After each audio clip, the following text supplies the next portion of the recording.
Laman ng balita ang mga aksidente, krimen at mga pangyayari na nagiging ugat ng pagkasawi ng bawat may buhay. Hustisya ang panawagan ng pamilya ng motorcycle taxi rider na pinatay sa saksak ng kanyang pasahero sa Caloocan. Nasawi ang isa sa makasakay ng SUV. Ito naman ang nasugatan kabilang ang mga nadamay ng motorista. Ninakawan na pinatay pa ang isang motorcycle taxi rider ng pasaherong nag-book sa Maynila. Nagdadanamhati ang isang ama sa Quezon City na nawalan ng 3 anak sa isang iglap.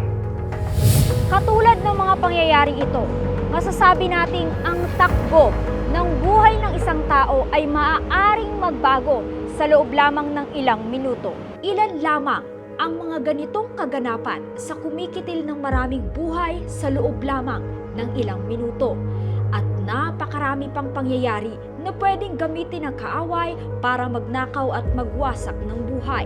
Kaya naman, tayong mga Kristiyano, kinakailangan nating magmadaling iparating ang kaligtasan sa pamamagitan ng pagpapakilala sa ating Panginoong Hesukristo at pagbabahagi ng kanyang mga salita sa bawat may buhay mula dito sa bansang Pilipinas patungo sa buong mundo. People are dying. You have to do something.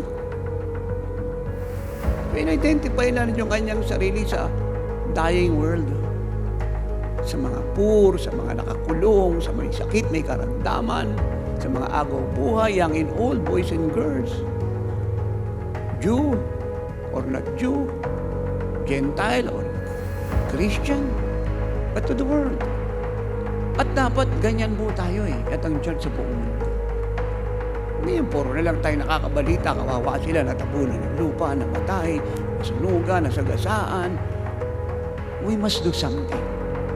Just share the Lord.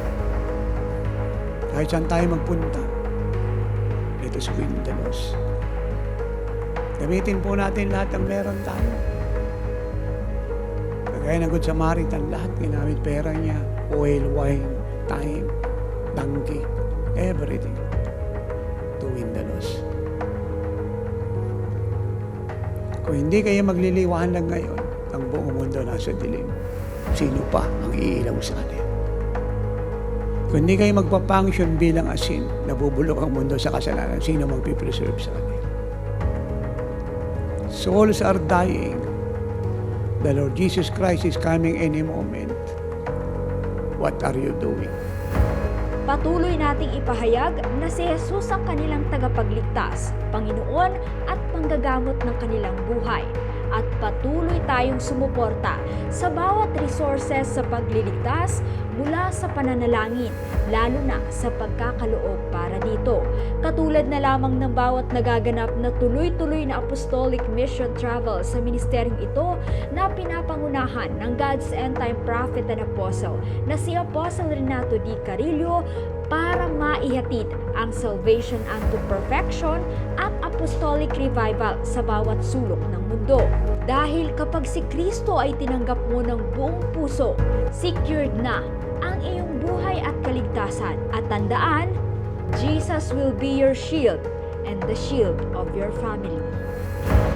Mga minamahal, tayong lahat ay magmadaling ipalaganap ang kaligtasan mula sa ating mga kababayan hanggang sa bawat bansa sa buong mundo. Let us win the lost at any cost.